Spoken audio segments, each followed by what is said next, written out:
Поддержку жителей Республики Саха-Якутия, разных слоев, разных уголках нашей республики. Народ поддерживает представительство народа в парламенте республики. И сегодня решено провести первое расширенное собрание общественности и принять ряд выводов, мер по дальнейшему расширению движения и влиянию в этот процесс от имени общественности, жителей и народа. Разрешите предоставить слово Ивану Ивановичу Шамаеву, организатору этого движения.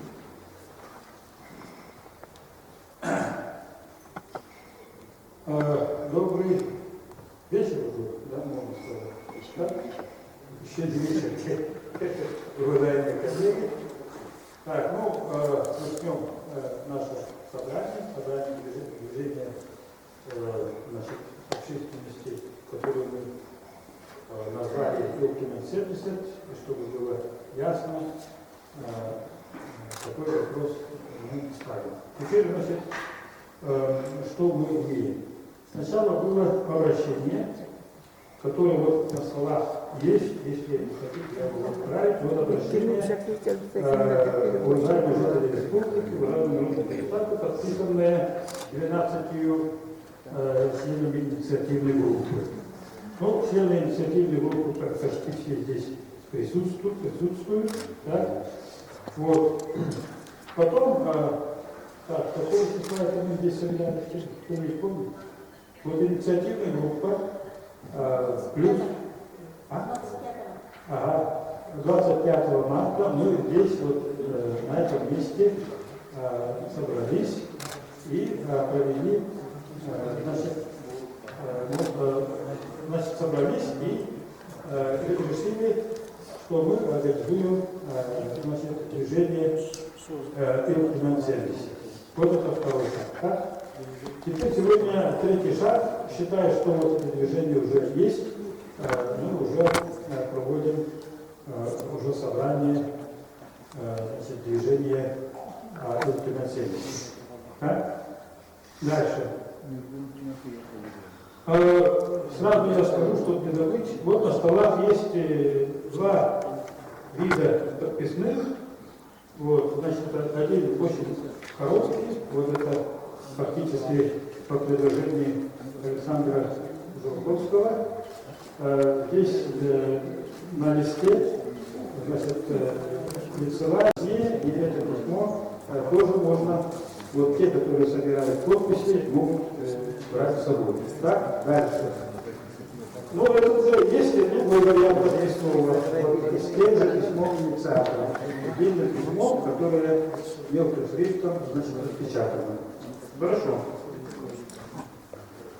Следующий, значит, шаг какой должен быть. Это уже мы, значит, про четвертый шаг, да, будем говорить. Четвертый шаг – это организация движения Илкимен 70 на местах. Так? Важно, ну, понятно, что решение принимает Илкимен по этому вопросу, окончательное решение. Так?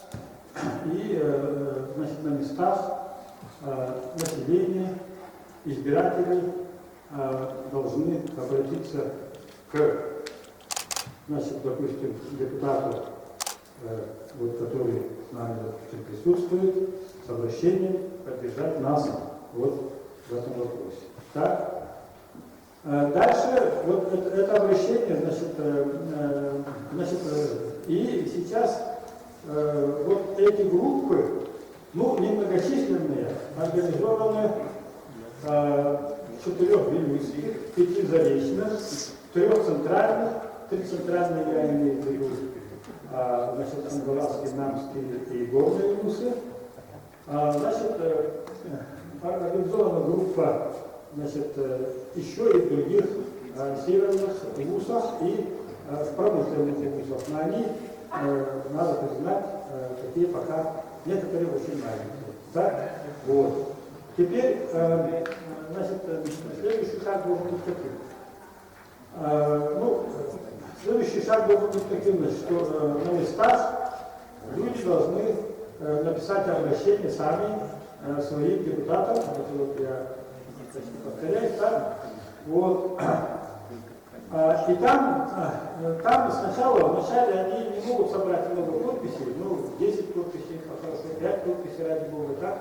И они их направляют к председателю собрания и отправляют, значит, своему депутату, которого они избрали.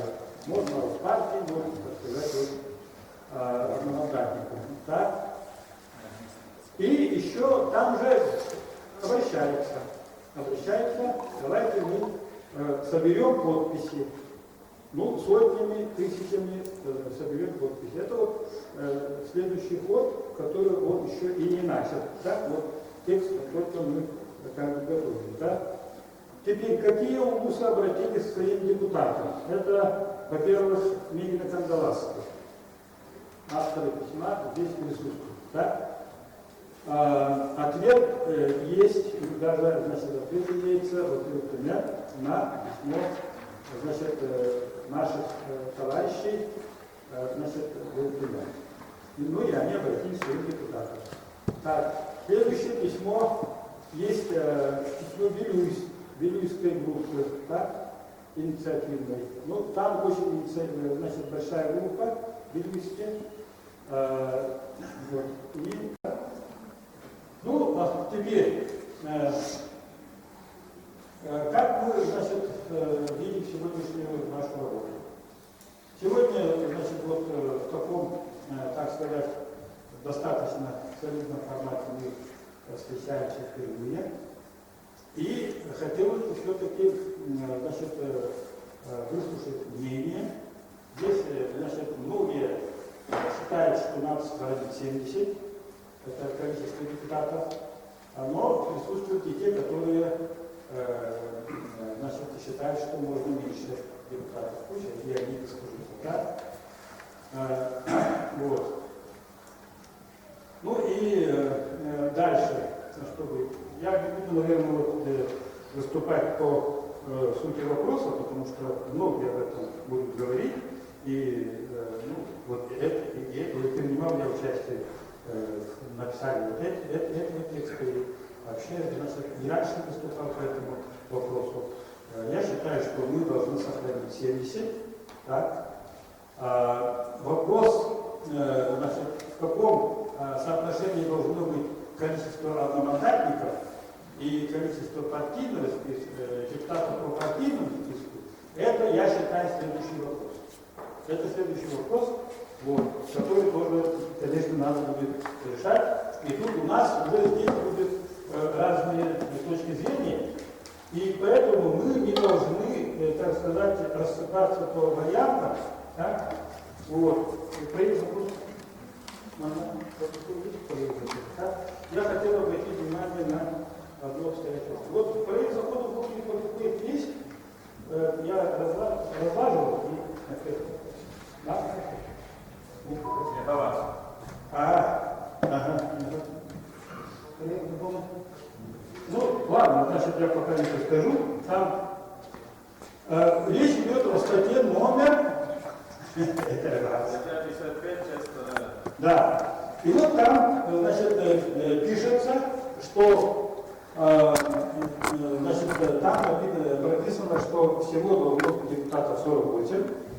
Так, это результат работы рабочей комиссии. Вот по поводу Еремеева, депутата Еремеева.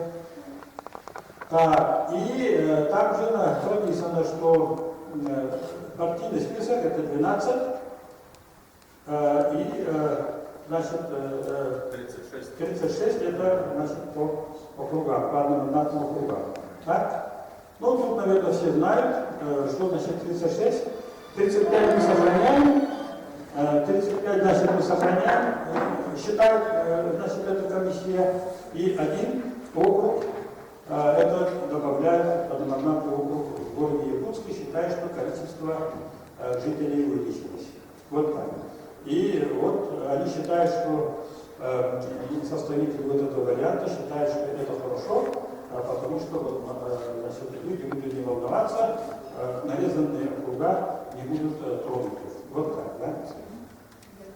Вот. И вот здесь, в этой статье, вот, когда будет решаться вопрос голосования, наверное, вот уже сейчас надо отрабатывать, как это голосовать. Значит, понятно, что поправка будет очень большая, и значит, депутаты заранее должны готовиться к тому, чтобы голосовать, по крайней мере, по острым вопросам по статье. Ну, по этой статье особенно, но эту статью, наверное, еще придется разбить на две части. Я думаю, что это позволяет, это логично, мне кажется, так, и можно такой вопрос ставить. То есть, первым надо решать вопрос количества депутатов сохранить 48, 35, ну или 70, на котором, допустим, мы наставим. Правильно? Так, ну и следующий вопрос, соотношение количества одномандатников и партийного списка. Так? Вот этот вопрос уже должен быть уже следующий. Так? Ну и вы знаете, что разные, так сказать, представители от ЛТМ и вообще, значит, власти, население имеют на этот счет, так сказать, разные точки зрения. Ну, в основном две точки зрения. Сохранить 50 на 50 или, значит, сделать 25 партийный список, плюс 75, значит, одномандатных. Вот так. Ну и давайте, значит, мы начнем, так сказать, прения, как это говорят, да, выступление.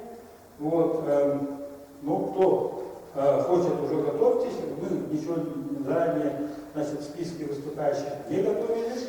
Так, рабочий у нас язык два, значит, два государственных языка, мы будем пользоваться без проблем. Так. И что я еще хочу сказать? Я еще хочу сказать, так сказать, поделиться со своей мечтой сегодня, так, вот в начале, так сказать, сегодняшнего нашего вот такого форума. Вот, я распространял свой любимый текст, в котором призывал, ну, это был текст, так сказать, обращен во все, так сказать, регионы России. Но они дошли до тех регионов, с которыми у нас есть связь, это немного, конечно, регионов 10, наверное, будет так. Вот, ну, там, где это письмо получили, была реакция положительная, значит, это необходимость организации не общественных, а народных палат, которые вот в таком, так сказать, духе, вот так, как мы сегодня собрались, должны организовываться в регионах. Независимо от партийной принадлежности, независимо, естественно, от вероисповедания, национальности и так далее, народные палаты это должны быть площадкой обсуждения вот таких главных животрепещущих вопросов. Вот. И я считаю, что да, здесь, значит, она не должна быть значит, какой-то оппозиционный. Но оппозиционеры, конечно, должны иметь право присутствовать. И должны иметь право присутствовать и представители власти, представительной, значит, исполнительной, судебной, ради Бога, как говорится. Вот так. Ну вот, и, например, вот если у нас сегодня вот это наш форум будет иметь, ну, так сказать, завершиться с таким результатом, что вот мы будем сходиться, что поговорили, разговаривали по сути, то это уже будет, можно считать, так сказать, вот, ну, открывается возможность для организации Народной палаты в республике Саха-Якутия. Вот это, значит, была моя мечта. Так, ну теперь приступаем к прениям, возвращаемся к нашему вопросу.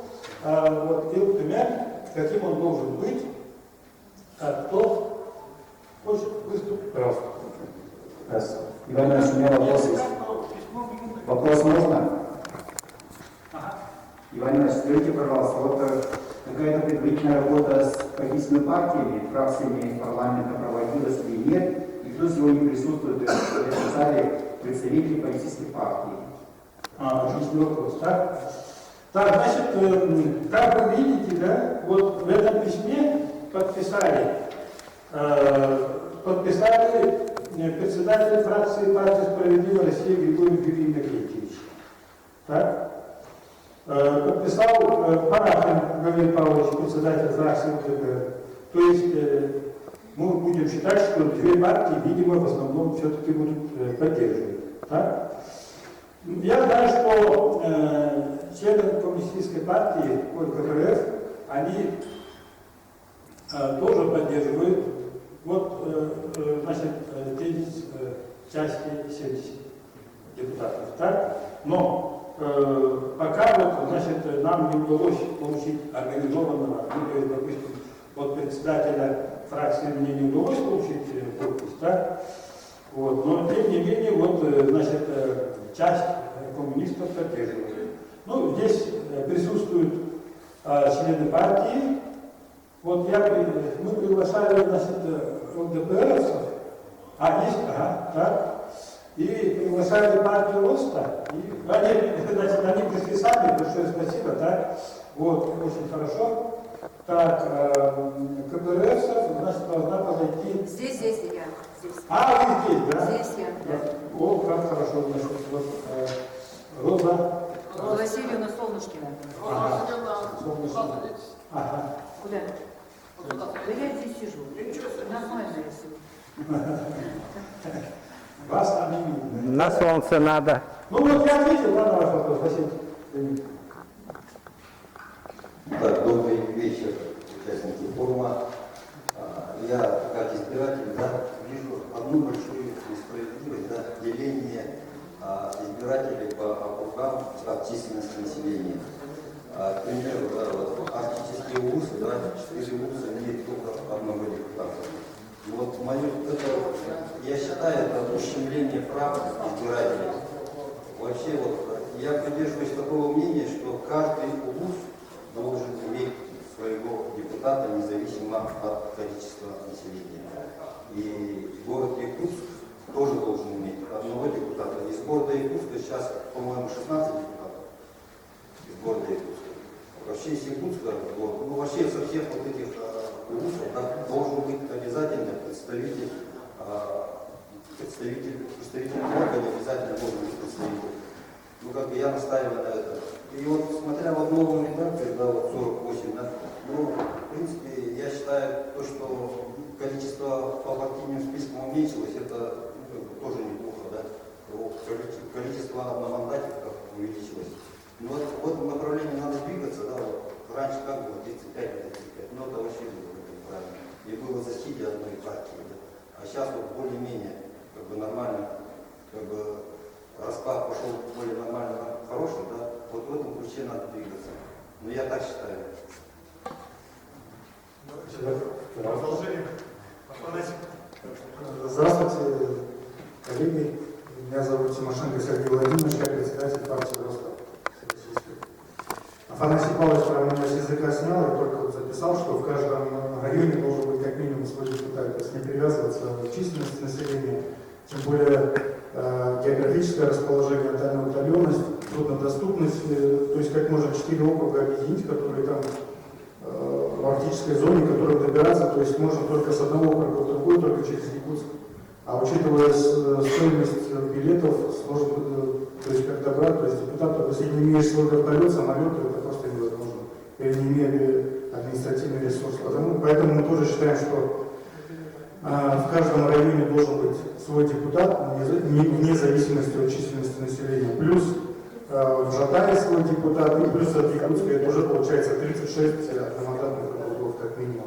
То есть в Якутске по численности населения можно там 5 депутатов, да, максимум. А остальные уже тогда по пропорциональной системе.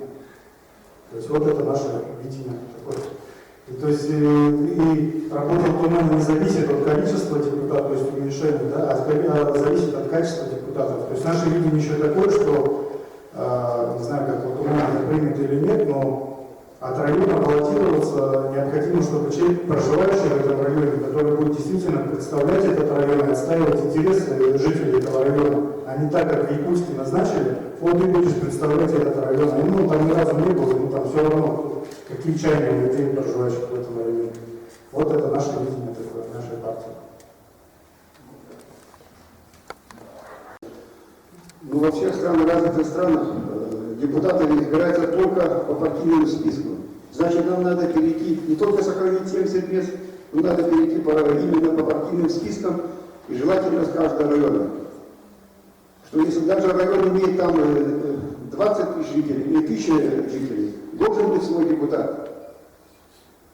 Ну, в данном этапе, вот когда выступил глава республики, я посмотрел по телевизору перед Новым годом послание, и никто не возмутился, это самое. Он предложил только 25% по партийному списку. Но это нигде не видно такого, нигде в стране нету, что в любой стране это, видите, это 25% по партийному списку такого нету в практике.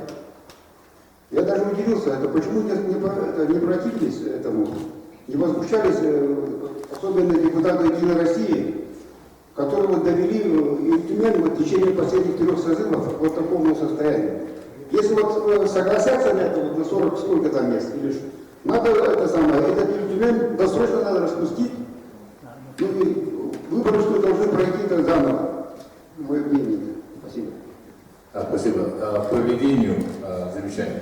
Просьба представляться всем.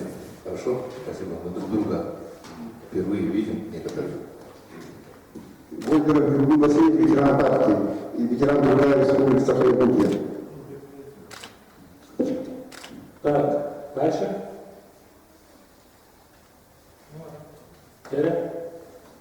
Борисович. Да, Березкин Иван Борисович, депутат 3-4 созыва Илтумена. Ну, вообще-то я уже давно на эту тему выступаю и говорил. Понимаете, вот надо абстрагироваться от каких-то личностных характеристик нынешнего состава, плохой Илтумен, хороший состав и тому подобное. Мы все-таки говорим о законодательном органе. Вне зависимости, кто сегодня является депутатом или кто будет завтра депутатами избранным. Это решит в конце концов избиратель. Мы должны подходить все-таки с теоретической точки зрения. И вот здесь, уважаемые инициаторы, вы, конечно, молодцы, что собрались, потому что этот вопрос должен действительно не только в рамках ДП-1 и только Илтумена обсуждаться, поэтому я благодарен вам за приглашение. Но в то же время я все-таки, Иван Иванович, наверное, не соглашусь с вами, что этот вопрос надо вот так делить. Сначала давайте 70 человек и все. Ведь вот когда берешь вот эту бумагу, в которой есть обоснование, да, ведь единственное обоснование, которое здесь записано, это, знаете что, тут написано, не секрет, что в настоящее время исполнительная власть субъектов находится под огромным давлением федерального центра. То есть в данном случае, когда вы предлагаете сохранить численность 70 человек, причина в чем? Федералы давят, нам надо защищаться, чем больше будет у нас депутатов, тем труднее будет их продавить. Ну, чем больше народу, тем больше каждого по отдельности сломать. Было бы их 1000, было бы еще вообще шикарно. Было бы 100 тысяч депутатов ЛТМН, фиг бы продавили бы федералы нас. Понимаете, вот с такой точки зрения логики рассуждений нельзя подходить. Абсолютно. Поэтому я всегда объяснял и говорил, что парламентаризм должен постепенно развиваться в нашей республике. В свое время, в 3-м созыве, когда мы были, я тоже выступал как депутат и говорил о том, что переход, тогда, помните, принимали решение о том, что следующий 4-й созыв будет приниматься 50% на партийной основе, 50% по одномандатным округам. Но в то же время я уже тогда говорил, есть 2 пути, не количество, а 2 пути. Причем один путь связан именно с возможностями бюджета, что оговорено в Федеральном законе об общих принципах устройства законодательных представительных органов, это где говорится о том, что если количество избирателей, вот как здесь записано, менее миллиона человек, то парламенты должны составлять численность там не менее 25, но не более 70. Это финансовые ограничения, которые существуют по всей России. И вот исходя из этого, если мы говорим о партийной основе, то я всегда говорил и буду говорить о том, что нужно делать профессиональный парламент. Ну, слово «профессиональный» это условно, вы все понимаете, это значит депутаты, которые получают заработную плату и работают на основном рабочем месте. Приходят в 9 утра и как минимум до 6 должны отработать, представлять интересы, заниматься законодательной вещью. Вот это логично, это вот идеальная ситуация, но в данном случае действует финансовое ограничение, что мы там, допустим, 100 человек содержать за счет бюджета не можем, если у нас количество меньше избирателей. Второй путь, который мы можем сегодня говорить, это вопрос, связанный действительно, что наша республика большая, мы особенные. Именно за счет большой территории людям сложно добираться, сложно встречаться с избирателями. Арктические улусы сегодня действительно у нас представлены всего лишь одним депутатом, который избран по одномандатному, допустим, большому арктическому округу. Вот. И конечно, есть большое желание у большинства людей вернуться к тому, чтобы было 35 одномандатников, которые представляли и Аллаиху, и Анаба, и Оленёк и дальше. Такое возможно, но в этом случае мы действительно не сможем говорить о профессиональном парламенте, потому что действительно финансовая нагрузка будет достаточно высока. И вот моя личная точка зрения на сегодняшний день, все-таки вот с тех времен, со времен 3-го созыва прошло уже работу заканчивает очередной 3-й созыв по очереди Государственного собрания Уртумена, и все-таки мы должны перешагнуть все через наши опасения и страхи, и все-таки двинуться к партийной системе формирования парламента, работающего на профессиональной основе.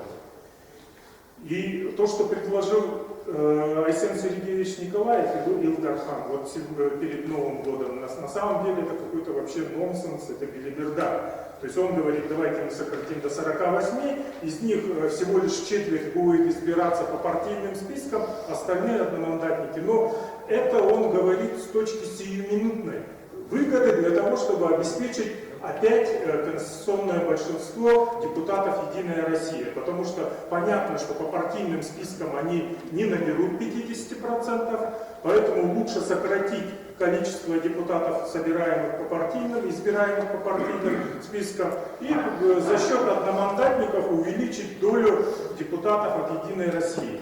В таком смысле сегодняшний парламент и существует. Если бы сегодня весь Юлтумен, если бы сегодня 70 человек избирались бы по партийным спискам, то «Единая Россия» имела бы, извините меня, не 50 с лишним, 52, да, сейчас мандата, кажется, у единороссов. Они имели бы всего лишь 36 мандатов. Вы понимаете? На самом деле, если мы будем рассуждать о сиюминутной ситуации, то для того, чтобы разрушить монополию «Единой России», нужно голосовать и избирать только по партийным спискам. И здесь даже чисто утилитарные вещи. Понимаете, одномандатников найти очень сложно. Одномандатников единороссов всегда найдут. Уважаемых людей, директоров крупных предприятий, директоров уважаемых государственных крупных учреждений в УЛУСах. И все равно они будут единороссы. Одномандатники, самовыдвиженцы или из других партий, согласитесь, теоретически их практически можно избрать только максимум в Якутске, в Нерюнгри, может быть еще в Мирне. В остальных будут единороссы, это правда сегодняшней жизни. Поэтому я все-таки предлагаю рассуждать с теоретической точки зрения, а не просто с количества. И все-таки поставить перед собой четкую цель, а чего мы хотим как общественность добиться от этого. А я считаю, что мы должны добиться, знаете чего? Для того, чтобы Ил-Тумен был самостоятельный. А что такое самостоятельность Ил-Тумена? Это когда депутаты не являются директорами крупных предприятий. Даже не обязательно, чтобы они были госучреждениями. Ну, возьмем Алиш Завидовича Мамедова. Шикарный, классный человек, патриот республики. Много делает для Хангаласского УСа. Но извините меня, это Якутцемент. А цемент куда поставляется? На государственные стройки. И как он заикнется против Единой России, будучи депутатом, генеральным директором? А вот если бы ему бы сказали: Алиш Давидович, вот ты выставился по Хангаласскому УСу, вот ты сейчас получаешь заработную плату 1,5 миллиона в месяц, но ты должен будешь оставить это кресло и пойти работать за 80, 90 или 100 тысяч рублей заработную плату в Ил-Тумене, 5 лет работать там с утра до вечера. Я думаю, что Алиш Давидович почесал бы и сказал: ой, ребята, я и так помогаю родному УСу республики, лучше я директором посижу за 1,5 миллиона рублей. Согласитесь? И вот даже вот возьмем сейчас, вот умер наш уважаемый Владимир Михайлович, член по арктическому УСу. Кого сейчас назначили депутатом, знаете? Кого? Нет, она переучилась на геолога, она работает в государственном предприятии, там, геологический кадастр или там, информационный, республиканское предприятие. Ну как она может что-то делать? Может, классный человек, хороший человек, но что она сделает? Бесполезно. Поэтому еще раз, вот ту цель, которую мы сейчас преследуем, чтобы законодательная власть республики стала защитницей интересов республики в сложное время. И здесь я тоже согласен с тем, что федеральный центр слишком давит на регионы. Вот сегодня утром только прочитал выступление Кудрина Алексея Леонидовича. Это сейчас он был раньше моим коллегой, министром финансов России, сейчас он председатель счетной палаты. И вот сегодня прочитайте его статью в РБК опубликованную. Он тоже сказал, как председатель счетной палаты, что федеральный центр излишне забрал полномочия у регионов, тем самым подорвал их бюджетную и финансовую основу. Это уже говорит сам министр финансов, который как раз всю эту методику формирования бюджетов России, регионов сам же и принимал, и разрабатывал. Сейчас уже став председателем счетной палаты, он уже другого мнения. Поэтому мое мнение, в первую очередь надо рассуждать не о количестве. Это уже будет не второй этап. Мы должны в первую очередь рассуждать, какой мы хотим видеть парламент, работающий на профессиональной основе или нет. Если мы говорим о работающей на профессиональной основе, сразу вытекает второе, что, конечно, 70 человек это дороговато для нас, для жителей республики, содержать 70 человек, работающих на постоянной основе. Если же мы с вами говорим, что нет, пусть будет люди работают на общественных началах, ничего страшного. Мы постараемся таким образом избрать людей, пусть даже он будет директором государственного учреждения или директором ГУПа, подчиняющегося конкретному министерству. Но все равно давайте все-таки избирать людей на общественных началах. То тогда действительно нужно говорить, что не надо сокращать численность. Там работает человек 18 председателей бюджетных комитетов, плюс 3 освобожденных там зама, это председатель Ил-Тумена и 2 их зама. Вот 21 или 22. 19. Вот человек мы содержим за счет бюджета, ну остальное там аппарат Ил-Тумена. Вот такая логика. То есть не от численности, а от двух принципиальных вопросов должно исходить.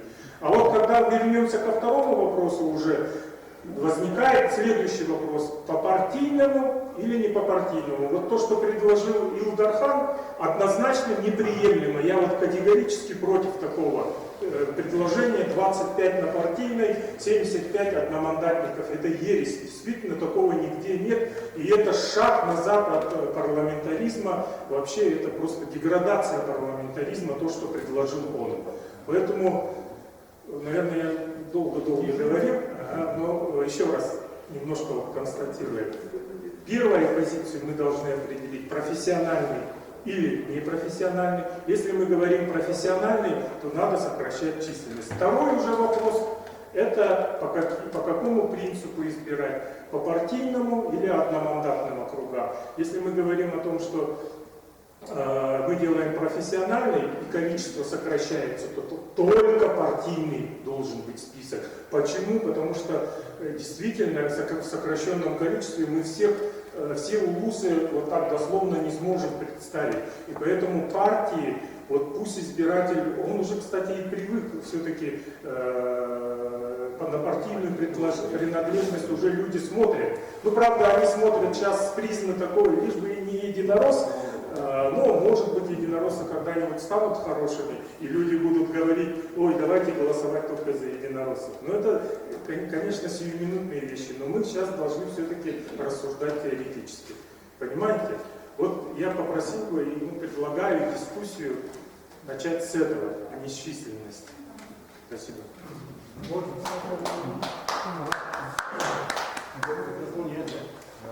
Вопрос? Нет, я продолжение нашего. Речь о законодательном органе, представительном органе и, как записано у нас в Конституции, госсобрании, значит, и контрольном органе, нам надо всегда исходить из принципа закона. А что такое закон? Это вот определенные рамки действий. Значит, у нас по законам, по общим принципам, которые вы упомянули, Александр Борисович, региона разрешено до 70 депутатов. Это максимально. И мы должны, как представительный орган, иметь именно это количество. Это. Потому что мы, когда работали, а до нас первый создан, не такая же непростая ситуация была. Но республика выиграла. Практика это показала. В чем было преимущество двухпалатного в Ильтюмене? Я чуть-чуть расскажу попозже. Второй, значит, ограничивающий нас момент, это так называемое избирательное законодательство. То есть сейчас по Конституции Российской Федерации каждый избиратель имеет равное право с каждым избирателем. Никто не имеет преимущества. Если вы говорите о том, что что делать? Такова наша география и так сложилась, что на северах у нас, конечно, население меньше. Если подойти по принципу, значит, один голос, одно избирательное право, то, понимаете, вот, значит, нам надо найти пропорцию избрания депутата. Пропорция должна быть. И для этого устанавливаются соответствующие, значит, параметры количественные. И тогда у нас севера не могут как бы представлять один район. Потом они объединяются в один такой большой избирательный округ. А вот большие города, конечно, имеют преимущество. Как можно выйти из этой ситуации?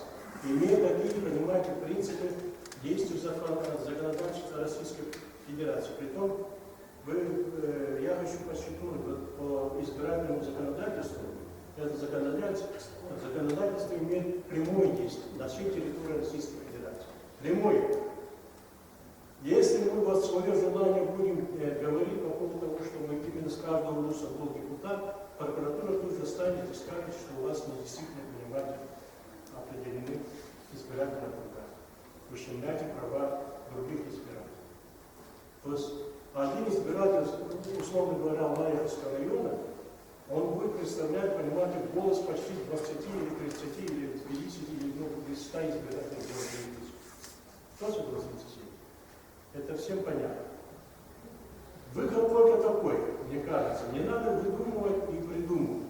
Это, по-моему, практика показала, что республика имела двухпалатный Ильтюмен, и они работали очень хорошо. И никакая прокуратура не имела к нам, как это сказать, своих претензий. В чем, значит, преимущество двухпалатной? Притом я сторонник 70 именно количества 70 депутатов. 35 – это работающие на профессиональной основе, постоянно. Они должны, соответственно, значит, они пусть избираются по тем, как, значит, Ильтюмен определит, принципа, так сказать, равности голосов, сколько там будет этих? 35 должно быть округов. Так? Вот. И на один округ сколько приходится количество избирателей, они определяют. Так? А 35 это надо выйти, тогда раньше с каждого улуса один депутат был, так называемая верхняя палата, палата республики. А сейчас вот сюда надо, поскольку законодательство Российской Федерации по избирательному, да, введены нормы именно, так сказать, присутствия партийных, ну, по партийному принципу, выдвижения, там, депутаты, представляющие партию. Вот 35 можно было бы посмотреть на принципы партийности. Знаете, вот определить, и они будут представлять так называемую, ну, условно говоря, палату республики, или как еще будет правильно называться. И они будут присутствовать только на пленарных заседаниях. 35 это на постоянной основе. Здесь, значит, возможно, поскольку мы имеем свои полномочия, республика, да, вот, на тех, которые будут на постоянной основе работающие, можно было бы посмотреть возможность игнорирования принципа партийного выдвижения кандидата, чтобы было представительство народа, потому что в Конституции прямо пишется, что источником власти кто является? Не партия, не общественная организация, а народ. Знаете? А партийность, принцип, мы, так сказать, как бы сохраняем при избрании именно, так сказать, вот верхней палаты. Ну, условно я говорю, это как это называется, еще надо над этим подумать. Вот этот вопрос был бы, мне кажется, на обсуждение, да, но это мое предложение. Но я, в принципе, понимаю о том, что именно партийный принцип выдвижения кандидатов сохраняется в избирательном законодательстве. И вообще бы, если республика имела бы возможность, вообще бы я отменил партийный список. Потому что ситуация мне серьезная. Один судья Конституционного суда сказал: устав партии, и ты никуда не денешься, должен исполнить волю партии, даже если ты в душе против. Да? Именно. Понимаете? И получается, по существу, как бы партия стоит над народом. Этого не должно быть. Я бы даже сказал о том, что ну, это наша воля. Воля.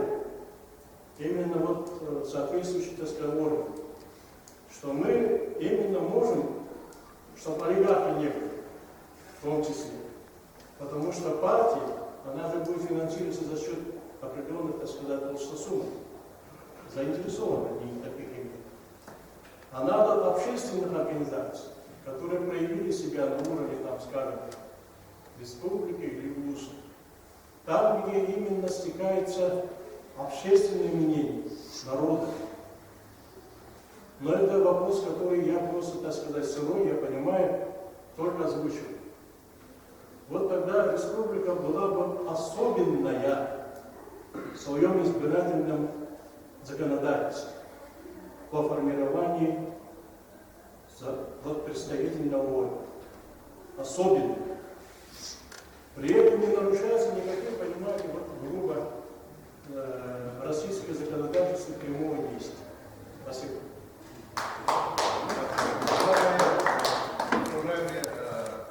Ответим на особое время надо. После этого Поэтому, давайте внутренний сервер включим. Я постараюсь.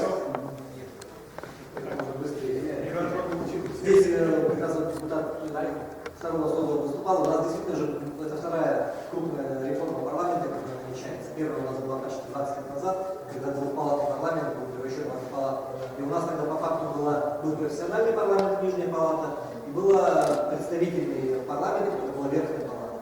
Почему-то тогда решили, что эта формула плохая, не работает, и превратили в однопалатный большой парламент. Все говорят, что он неэффективен, нам нужен профессиональный парламент. Профессиональный парламент – это парламент, в котором депутат работает постоянно за зарплату и, собственно, ничем, кроме законотворчества, не занят. Ну, и типа он будет гораздо лучше, гораздо качественнее законы принимать, и гораздо ответственнее относиться к ситуации законотворчества. конце. Но у нас есть пример профессионального парламента. У нас Государственная Дума Российской Федерации работает полностью по профессиональным стандартам. И что? Там сидят боксеры, там сидят гимнасты, спортсмены, и какие законы они принимают, мы с вами знаем. Закон про собак, после которого содержание одной собаки в городе Якутске обходится больше, чем минимальный прожиточный уровень. Или закон о региональном мусорном операторе, после которого мы сидим с мертвыми бытовыми отходами и не знаем, что сделать, потому что про их существование в пределах Садового кольца профессиональные депутаты не знают. То, что человек получает зарплату, не делает его профессионалом. Первый и важный момент. Поэтому это абсолютно искусственное натягивание с на глобус. Второе. Ждать, что после реформы и превращения парламента в профессиональный, в него начнут избираться одни профессиональные юристы, профессиональные экономисты, которые будут отвечать за качество законопроекта, конечно, не приходится. Во-первых, избираться будут те, кто найдет деньги, а вхождение в парламент возрастет многократно, ведь сокращение количества избирательных кругов подразумевает увеличение количества избирателей на тех кругах, которые останутся, или вновь нарезанных. То есть надо будет охватить гораздо большую аудиторию внимания в рамках избирательного цикла, надо будет гораздо больше денег потратить на избирательную кампанию, увеличится объем разъездов, и таким образом общественники яркие, да, то есть люди, не имеющие большого капитала, в этот парламент просто не попадут, если только за их спиной не станет человеку, предпринимателю, олигарху, который будет спонсировать. То есть речь идет о монетизации мандата. Он будет дороже, он будет менее доступен представителям именно народа, в него смогут лучше попадать люди. Генералы не пойдут, да? Директора предприятий, которые сегодня многотысячная зарплата, у которых реальные ресурсы, финансовые, людские, они не пойдут. Но они будут выставлять от своих предприятий вторичных, малоизвестных людей, может быть, слегка известных людей, будут полностью спонсировать им компанию, вот эти люди будут заходить, а все равно они будут заниматься тем же, чем занимается парламентские многие депутаты сегодня. Они будут заниматься лоббированием интересов своих предприятий. Поэтому это тоже не показатель профессионализма. Безнадега.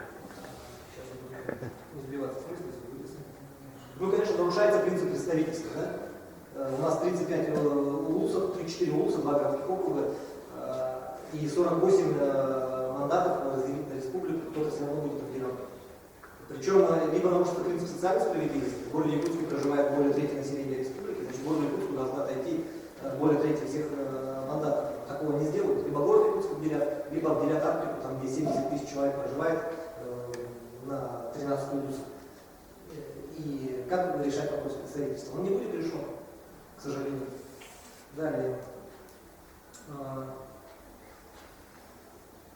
При всех красивых словах о профессиональном парламенте мы по факту получаем очень дорогой и очень закрытый, очень дорогой, кстати, да. Сегодня у нас из 70 депутатов 19 получают зарплату, и парламент вместе с аппаратом нам стоит порядка 333,5 миллионов рублей.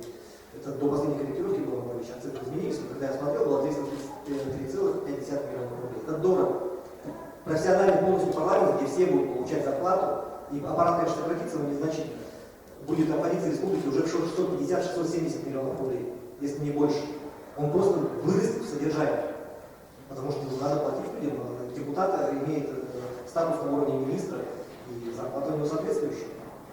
Просто будет очень дорогое обслуживание. Это будет такой закрытый элитарный клуб для обслуживания интересов власти имущих, как мне это представляется.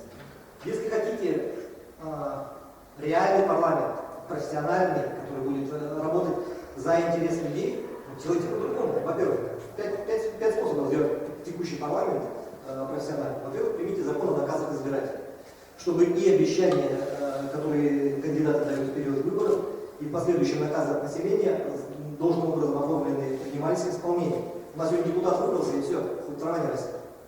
Захочет, он будет встречаться с избирателями, не захочет, не будет. Второе. Внесите изменения в закон о статусе народного депутата, пропишите процедуру отзыва. Сегодня невозможно отозвать даже осужденного. Депутат, будучи осужденным, даже отбывая наказание в местах лишения свободы, остается депутатом до конца срока. И при одном только случае может быть лишен статуса. Если законодательное собрание проголосует за отзыв у него мандата. Все. Прокуратура выходит и говорит, вот у вас депутат, последний такой, забыл фамилию, которого за взятку в натуре осудили. Вот обвинительный приговор. Человек признан виновным в коррупционном действии, получении взятки. Все, снимайте с него статус мандата. Нет. Помните, как господин Наговицын лидер бывшей фракции «Единая Россия» заявил, если мы сегодня у него мандат отзовем, завтра в любую из наших дверей постучаться. Представляете, уровень, депутат говорил, представляете, уровень парламентария, уровень депутатов «Единой России». Нельзя отзывать мандат, завтра за нами придут. Нельзя отзывать мандат. Вот поэтому хотите, чтобы парламент был профессиональный, пусть депутат боится, что его могут отозвать. Причем желательно народное волеизъявление. Введите процедуру отзыва народных депутатов. Третье. Контрольные функции. Сегодня парламент натуральным образом кастрирован. Я помню парламент второго созыва, я его застал. Я помню, какой там был уровень контрольного комитета. Это были мамонты, зубры, тяжеловесы. Министры на подгибающихся ногах заходили в контрольный комитет. Сегодня Перфилев вообще неизвестный, один из самых молодых депутатов был Тумани. Вообще абсолютно беззубый. Контрольный комитет, главный контрольный надзорный орган парламента республики. Вообще ни о чем. С ним не считаются, его никто не видит в упор. Чем он занимается, никто не знает. Я бы передали все функции счетной палате. Счетная палата полностью, на мой взгляд, обслуживает интересы органов власти. Не всегда все хорошо. Если находят только исключительно формальные нарушения, которые связаны с передвижным законодательством и нарушением бюджетного кодекса. Все. Хищения они не усматривают в упор. Четвертый момент. Введите квотирование. Пусть ни одна партия не может иметь законодательным образом закрепление больше 35% мандатов в парламенте. Таким образом, партии же все-таки действительно живут партийной дисциплиной, действуют на основании своих уставов. Таким образом, у нас не будет парламент, подчиненный не воле народов, а исключительно партийной дисциплине. Ну и пятый момент, простите, процедуру сбора подписей. Сегодня мы накрутили так, что надо на одном участке собирать до 800 подписей. И у нас нет вообще самовыдвижения. Вообще. Люди просто не проходят. Невозможно собрать этот ценз. Я уж про Госдуму даже молчу. На Госдуму настолько усложнили процедуру сбора подписей, что господин Борисов, Андрей Александрович, действующий госсовет, при всей поддержке Дома правительства номер 1 всего административного ресурса, даже он не смог собрать подписи, чтобы зарегистрироваться кандидатом самовыдвиженцем в 2016 году. Вот, хотите профессиональный парламент, который будет действовать в интересах народа, сделайте вот эти 5 вещей. Но нет же, идут другим путем. Превращают парламент в дорогую в содержании законодательную штамповочную машинку при администрации главы правительства. Мне видится как. Я считаю, что ни в коем случае, конечно, нельзя на это соглашаться, нельзя покупаться на красивое словосочетание профессиональный парламент. Профессиональный парламент Госдумы мы видим, что делает. По количеству? По количеству? Ну, у нас же сегодня фактически, почему 70 человек? Потому что произошло слияние двух палат. 35 был профессиональный нижний парламент, 35 верхняя палата представительного органа. В сегодняшнем варианте мы идем по верхней кромке, есть же федеральное ограничение по количеству депутатов в законодательных органах. Вот мы идем по верхней кромке, у нас ровно столько, сколько позволяет федеральный закон. Меньше можно, конечно, но почему меньше делать? У нас большая республика, она территориально большая. Нам нужно большое количество депутатов не потому, что мы их хотим, чтобы у нас было много мандатоносцев, а потому что необходимо обеспечить представительство. В этом же причина. Спасибо. 19 работают на постоянной основе, а остальные обеспечивают представительство. Спасибо. Еще раз. Коллеги, у нас уже 6 часов, выступили только трое, а все хотят. Поэтому чуть быстрее, пожалуйста, да? И формулируйте. Политику и вел, как говорится, с исполнительной властью разговаривал на радио.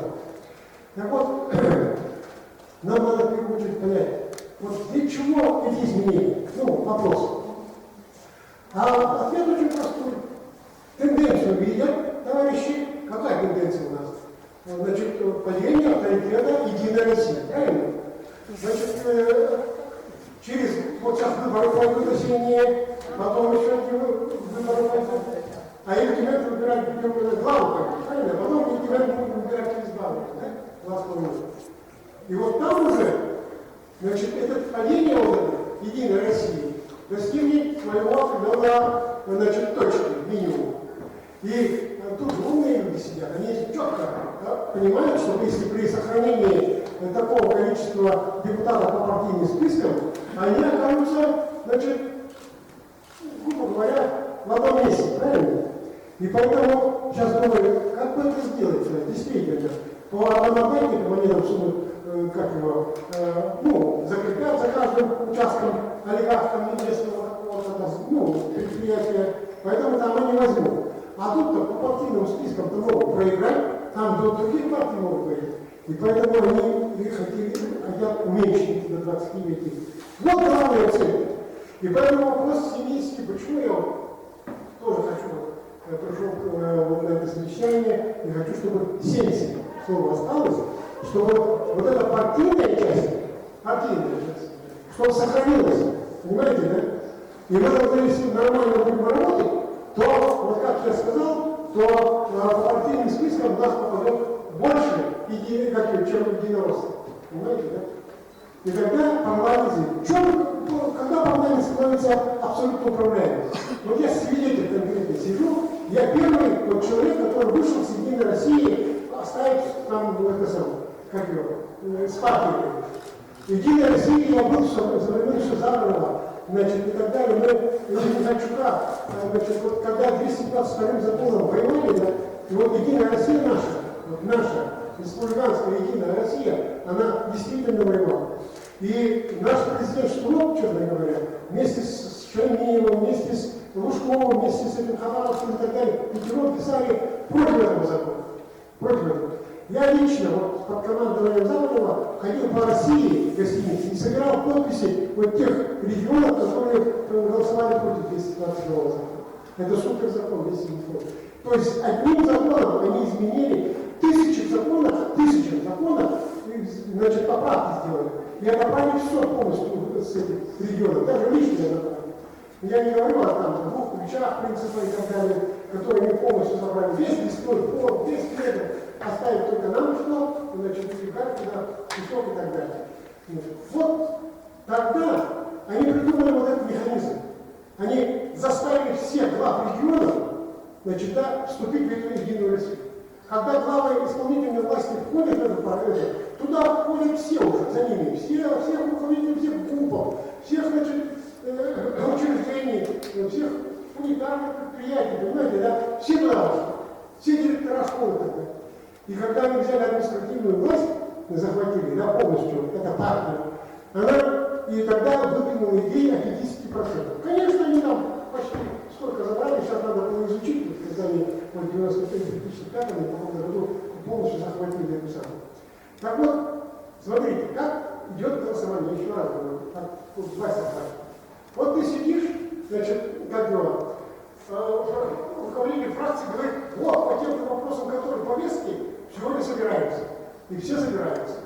И говорит, по тем-то вопросам, основным, принципиальным вопросам голосуем так. И все. И как приказ, понимаете, да? Никто против не говорит. Если вопрос спорный, приходит, например, что и сидит перед этим самым, как депутатом. Кто, как может Петров там, или кто-нибудь, Якут Алмазов, Алроса и так далее, голосовать против какой-то голос поднимать, когда сидит сам Штуров и смотрит, кто как голосует. И все. И самое главное, это назвали консолидированным голосованием. И когда входишь внутри, как его, приходишь в этот самый, как его, на совещание пленарное, все должны именно так голосовать. Даже у коммунистов было, есть понятие принцип демократического централизма. Когда меньшинство и большинство спорят, но когда голосуют, то есть внутрипартийная дискуссия, конечно. А тут какая дискуссия? Знаете, что сказал в свое время в этом самом в парламенте Единой России руководитель? Он прямо сказал, да, парламент это не место для дискуссий. Вот так они захватили власть. И самое главное, руководство Москвы партийные команду дает, за этот закон так голосуйте, и они так голосуют, эта фракция. Потому что уже то, что человек становится не народный депутат, не представитель вот этих депутатов, тех избирателей, а он является партийным функционером. Понимаете, да? Вот на что проблема. Поэтому главная задача наша заключается в том, что демонополизировать этот, как его, власть Единой России нужно. Вот только тогда будет нормальный у нас, как его, парламент. А пока это будет большинство, да, больше, чем конституционное большинство. Какой это парламент? Он вообще не парламент. Другие фракции вообще могут там не ходить, понимаете, да? И просто их даже иногда не слушают. Поэтому, еще раз, самое главное, мы должны сохранить 70. А если мы идут там каждому, как его, северному арктическому углу и так далее, ну, может, это испугает, да? Ну как? тех, кто организовал вот это мероприятие. Ну тогда мы вообще что-то во что ответили. Но самое главное, я думаю, то, что выдвинуло этот самый проект закона, который они выдвинули, они должны обязательно сделать обоснование этого. Они используют два слова. Какое слово они используют? Вот, оперативность и эффективность. Допустим, мы тут не боролись, да?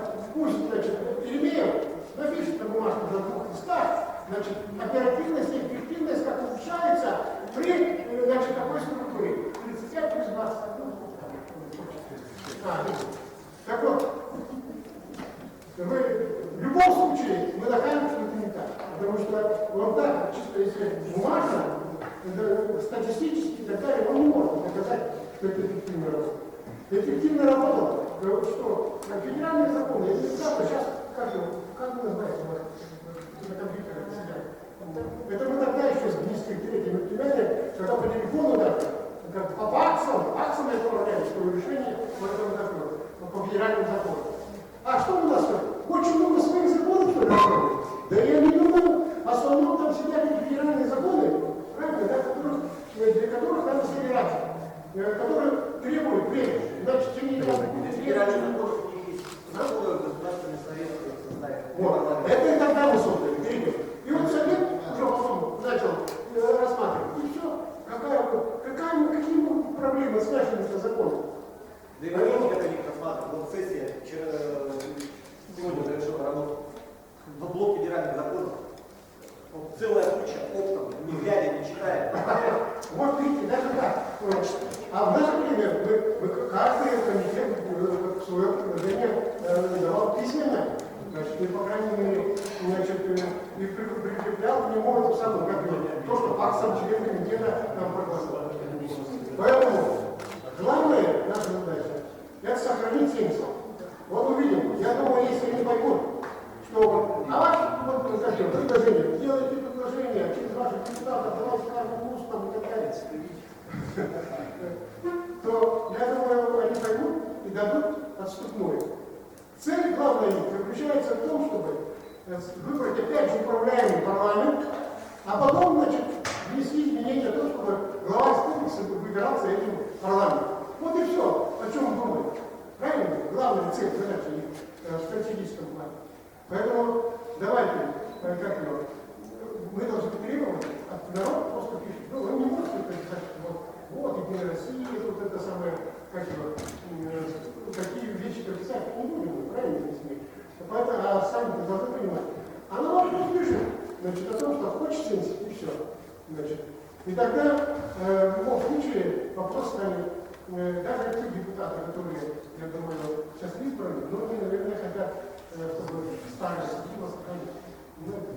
Поэтому, я думаю, есть наша реальная возможность защитить наше зрение, реально можно защитить. Есть. На данный момент, мы знаем, что в парламенте 70 депутатов, из них 47 из Единой России и 15 из остальных партий, 67% депутатов. Наверное, всем понятно, что есть корреляция между процентным соотношением доминирующей партии и развитием демократии в государстве. Наша цель даже не то, чтобы Единой России вообще не было, да?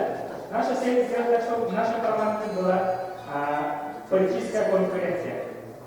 Например, в скандинавских странах, Норвегии, Финляндии, Швеции, да, процент доминирующей партии не достигает 30%. В нашем случае 67%, а в Государственном Думе еще выше, да? В Государственном Думе. По предложенному законопроекту, конституционному проекту, да, количество депутатов в парламенте должно быть 48, да? 48, да. Ну, я изучил другие парламенты республик Российской Федерации. Такое же количество есть в Республике Молдове. 48 депутатов. И из них 24 по одномандатному и 24 по партийному списку. И из этих 48 доминирующая партия, процент доминирующей партии составляет 94%. То есть 45 депутатов из 48 являются представителями Единой России. Этот процент даже выше, чем в Северной Корее. В Северной Корее процент доминирующей партии составляет 88%. То есть уровень демократии, да, в Северной Корее тоже есть несколько партий. То есть, что предлагает инициаторы этого законопроекта? Они предлагают убить полностью демократию в нашей республике. И, наверное, нам нужно как-то подумать, да? Как сделать так, чтобы граждане республики были за представителями парламента, а не за карманы. Когда мы смотрим на социальные сети, комментарии, да, ну там есть, наверное, боты, но есть и реальные люди, которые говорят, вот вообще нужно отменить инструмент, то есть закрыть, да. Они представляют инструмент как министерство какое-то, которое можно делать департамент, да, уволить всех депутатов и так далее. Это все выходит из того, что уровень общественного доверия, да, есть такой индекс, в России очень на низком уровне. То есть люди не доверяют политикам, политическим партиям, парламенту, но к нашему счастью, да, если мы сравним по всей России, уровень общественного доверия в Республике Саха чуть выше, да, чуть выше, чем в среднем по государству. Так что наша цель, да, здесь собрались все уже умные люди. Наша цель именно вот отстоять 70 депутатов, так как, вот, Эрнст Борисович, вы сказали, что нужно по партиям смотреть, да, по партийному списку, во-первых. Но по республике Молдове там уже видно, что вот это не работает. Там количество имеет значение, будет ли в парламенте политическая конкуренция, плюрализм, да, политический, либо нет. Так что Иван Иванович правильно говорит, что мы собрались здесь общественное движение Ильтюмен 70, а не Ильтюмен там, сколько процентов по партийному, сколько по одномандатному. Про это число нам нужно подумать. Спасибо. Спасибо. Вот хотелось бы так понять, выступление четко и аргументированно, без исторической экскурсии. Тогда кто у нас? Без воспоминаний. И, в общем, сегодня вот собрались все и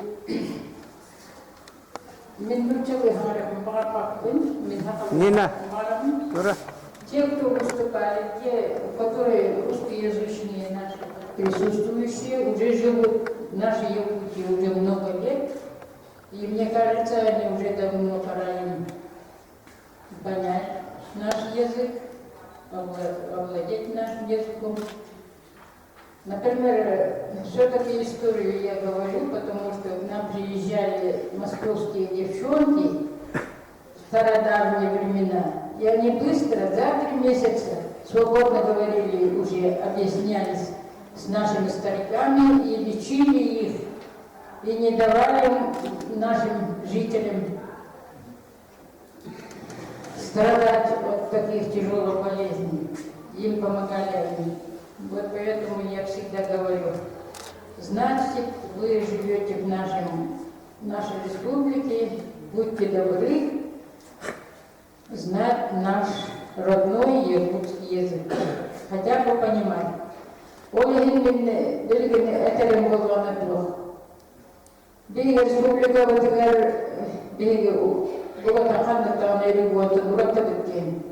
это ведь он был на территория Дулахан. Он бенандикти климатическая высота.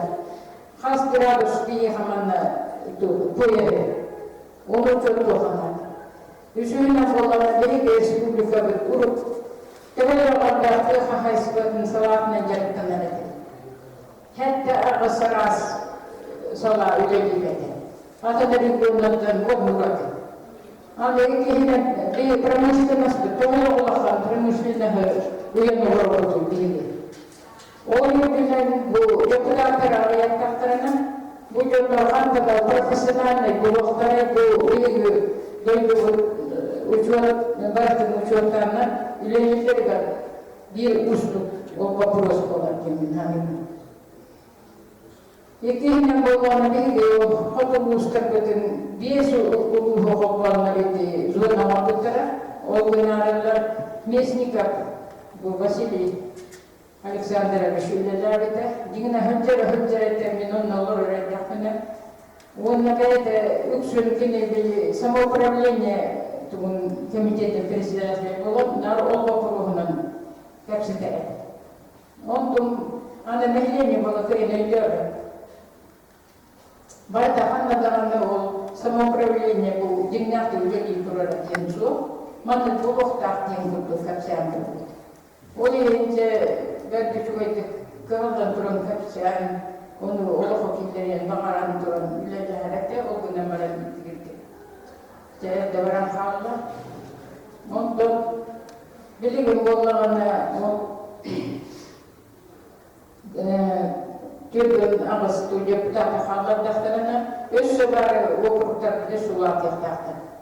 Оқыды дойдылар. Бұл депутаттар қайта хызжақты бұл транспортный структура барыды батанаған, барыды учеттан тұрын бұл хеттің депутат переделы болды, закон болды. Онды нәрді дақтарда болар, тоқтаған қоған оқылар. Оны хеттің қайтақтарына арчада қатамат демет, бұл білен үйтіяқтақ.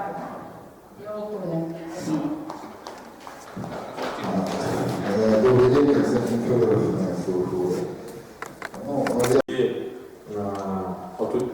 Отутбес болан олар өрт мебелин кеміне қойылды дегенді оның ақсаны мен қалықтақ. Үсіге ил түмен үлелерет бұл федеральный хуканлары барытын скопомлалар және өрестепін тояқаны үлі сүріннен, мұнды үлі депутаттар біләғай, үлі сүріннен комитеттерге барыр. Комитеттері деген тоқпар жүкенлері барытын көрігір. Төрдігінен постоянниктер деген. Үйтмебес бұрығыны өтмебес кейіне бұл сызыққа қасыр механат бар. Білінгі төрін сұқомлаларды келдерін баран 19 көсебет үбебеске влиятельный келдерін қайып, онан ысқы әтті сазывы үбебеске профессиональный тоқылы үлелерді оңырып қайып кәңгі. Эти төрдігі. Бәсіге фракция тарихтық.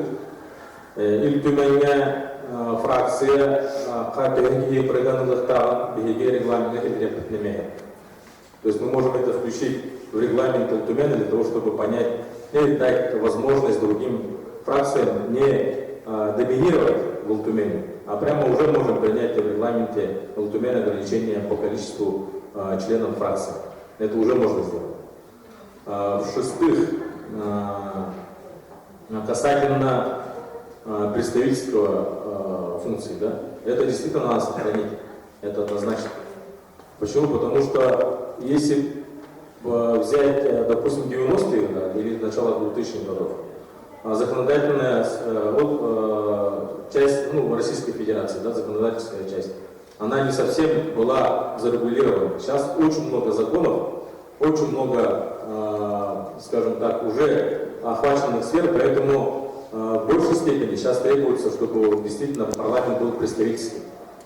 А законотворчество, вот иногда нас обвиняют, там мало законов принимаете, мало своих законов выдвигаете. Для того, чтобы выдвигать законы, человек должен работать с этими законами постоянно. То есть это понятно, когда исполнительная власть инициирует большинство законов. Это везде так на самом деле. И обвинять депутатов о том, что они не инициируют свои законы, это на самом деле то, что люди не знают, как законодательный орган работает и для чего он нужен. В-седьмых, на мой взгляд, попытка того, чтобы, допустим, в этом же письме, да, что исполнительная власть там коварно хочет там отобрать представительство и так далее, я думаю, сталкивать ветви власти, я думаю, не стоит, а наоборот надо говорить о том, что уже законодательная инициатива есть от самих народных депутатов. То есть это не исполнительная власть, исполнительная власть предложила, чтобы Илтумен подумал над этим вопросом. А депутаты приняли и уже внесли законодательную инициативу. Вот об этом должна идти речь, а не то, что там кто-то сейчас говорит о том, что Илгархан там прямо желает видеть минимальное количество депутатов. Это предложение. То есть самый правильный подход у Ивана Ивановича повлиять на народных депутатов для того, чтобы они этот закон подкорректировали. Речь об этом идет. Илгархан не может указать законодательному органу, там, пусть будет 35.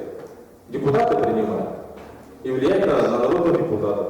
Сегодня у нас инициатором является 21 человек инициаторов этого законопроекта. И изначально Илгархан говорил о 35 профессиональных народных депутатов, но он не говорил, что 35 это потолок. Поэтому то, что инициатива пошла, создали рабочую группу, там, посовещались, подумали, там, поговорили там, и так далее, обсудили и внесли 48, это не окончательный вариант. Это не окончательный вариант. То есть я считаю, что мы сейчас уже можем в изменении Конституции Республики внести те изменения, которые не повлекут сокращение народных депутатов. Это раз. Это квалифицированное большинство, которое можно принять закон о государственном собрании конституционно. Вот почему цифра 48 стоит. 47 это уже закон принимается и... Понятно. Я вас не перебивал, понятно. Значит, я немного не согласен, конечно, с инициаторами законопроекта в части того, что там Илтумен работает неэффективно там, с федеральными там, законами, да, не оперативно. Это на самом деле лукавство. Мы достаточно много рассматриваем в комитетах и федеральные законы.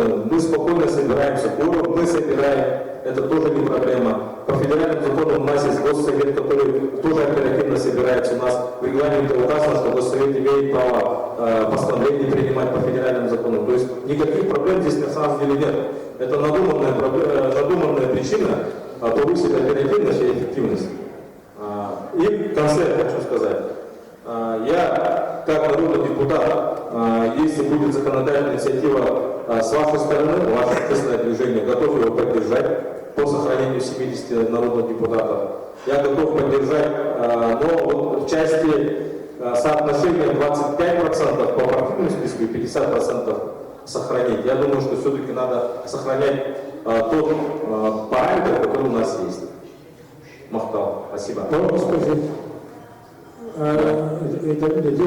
Можем ли, вот я нашел, в тот раз не нашел, вот этот пункт, который здесь одну статью при голосовании можно ли разбить на части,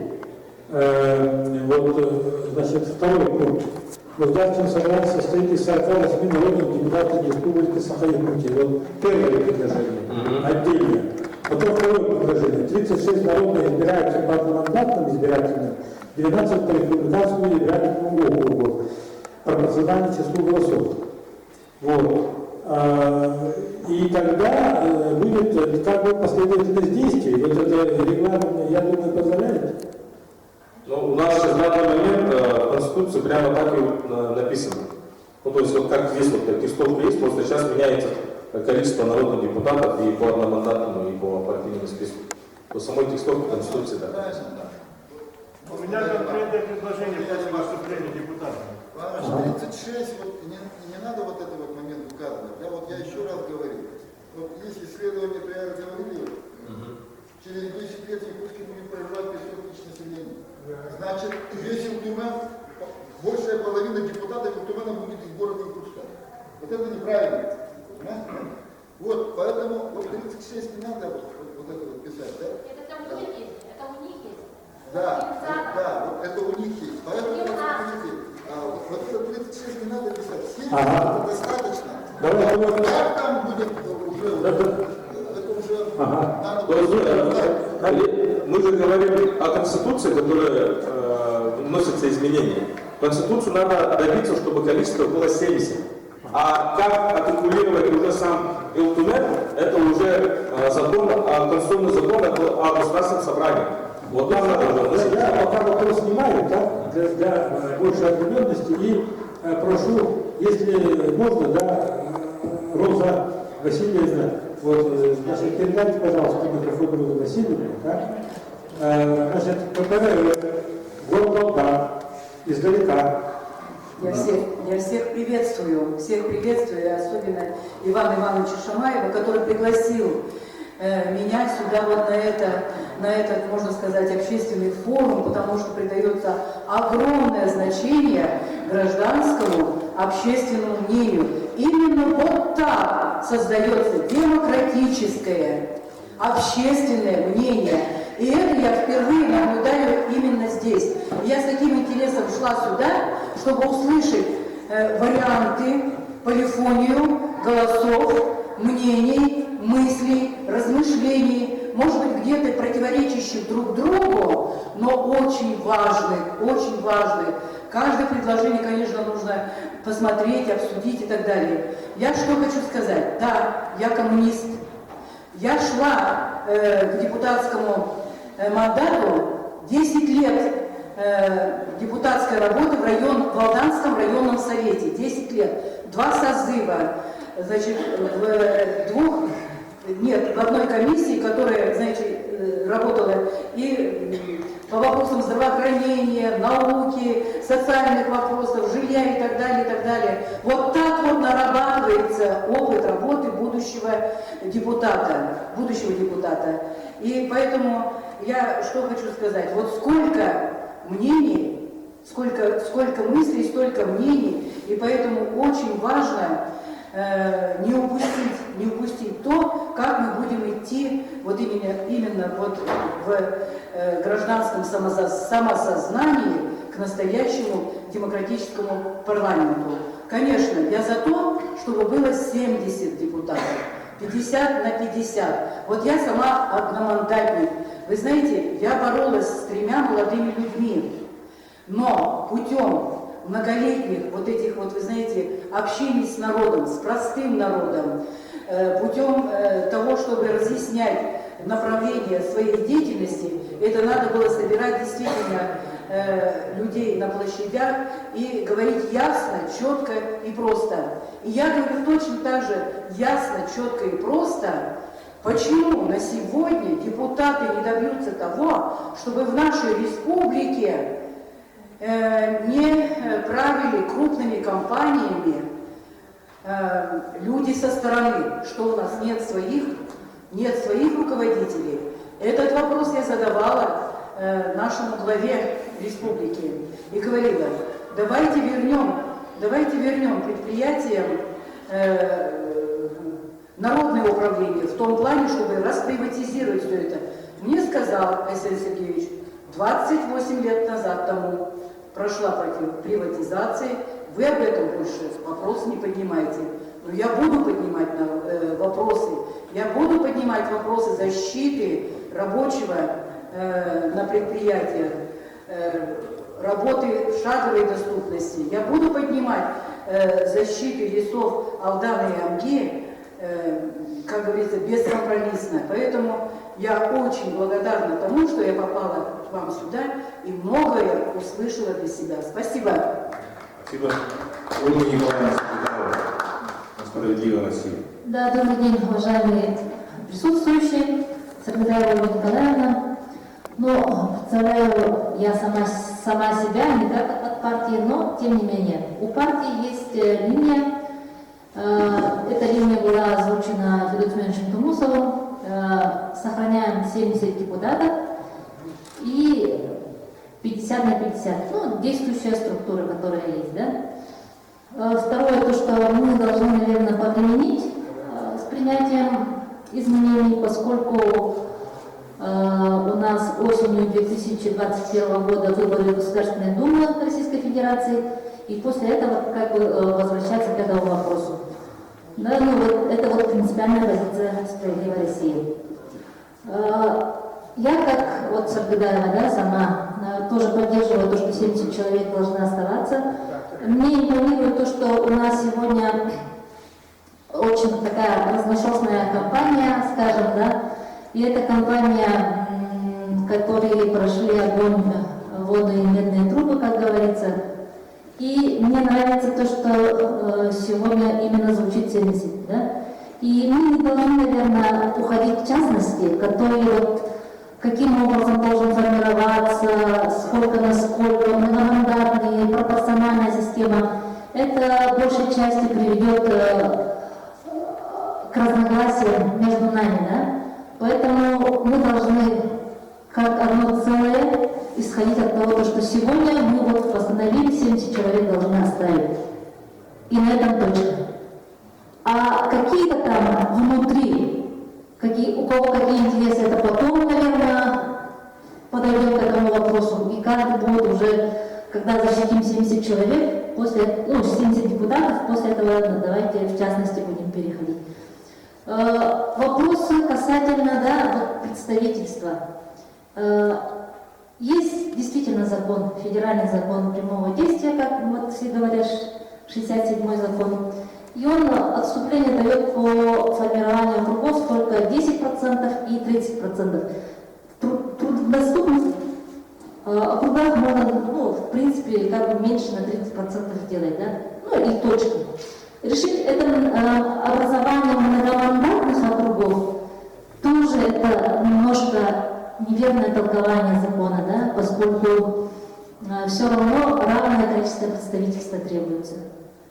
И исходя из этого, как-то я предлагала, то, что все-таки у нас должно быть такое рейтинговое голосование. Рейтинговое это все-таки пропорциональная система. Я не знаю, по всему там арктическому району округам будут делать, или по центральным, по каким-то вот таким, по заречным, или, это не предмет сегодняшнего разговора еще раз.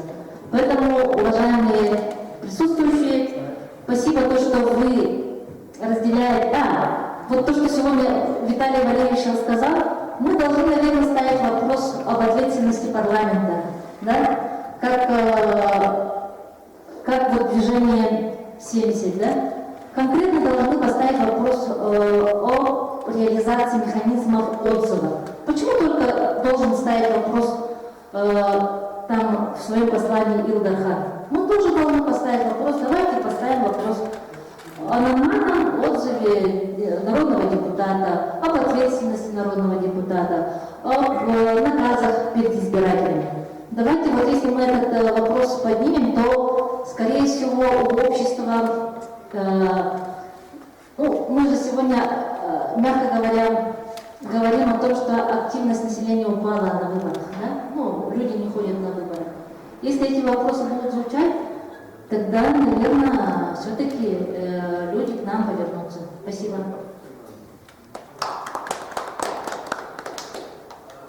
Спасибо. Kemarin hukum jadi депутата Alhamdulillah dan bersedia saya pun akan kami keamanan mau sisa jarak kami. Orang ini депутата boleh mana beli uang pakai kemudian apa putra. Ini untuk dihitung dia supermentari. Минимальная доход. Депутаты действительно добрые. Это законодательные изменения, это документы.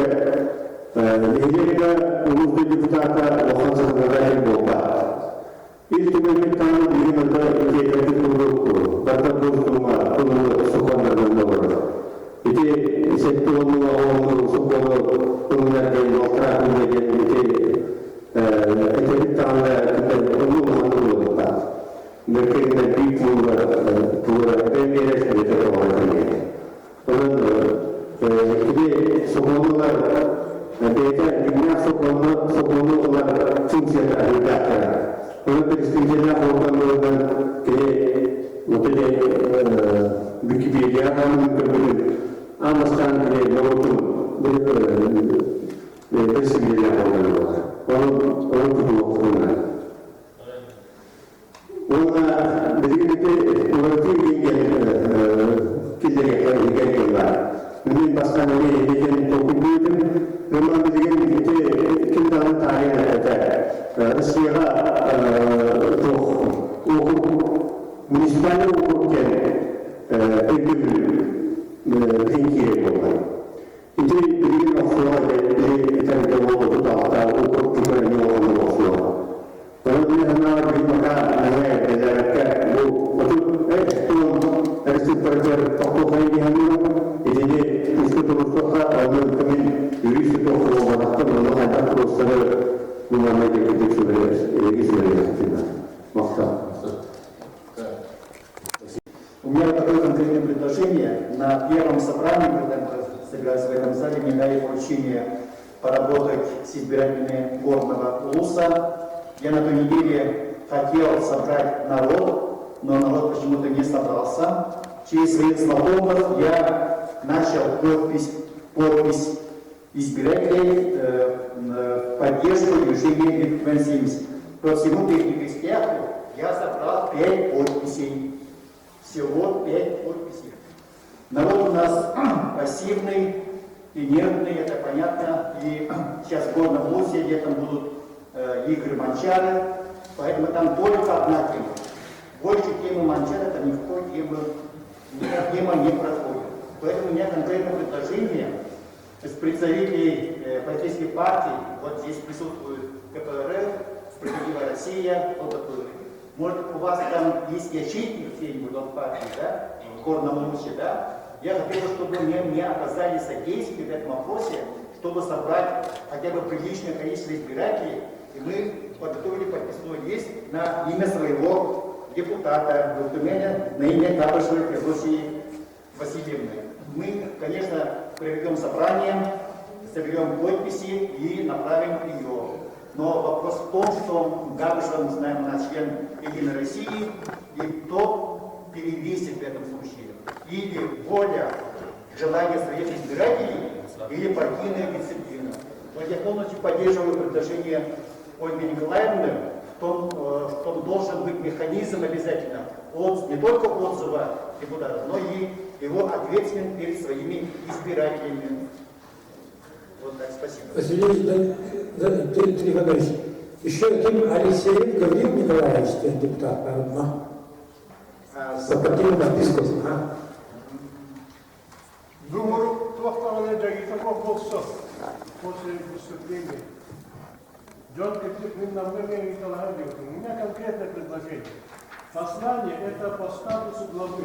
Он имеет полномочия на это послание. По закону.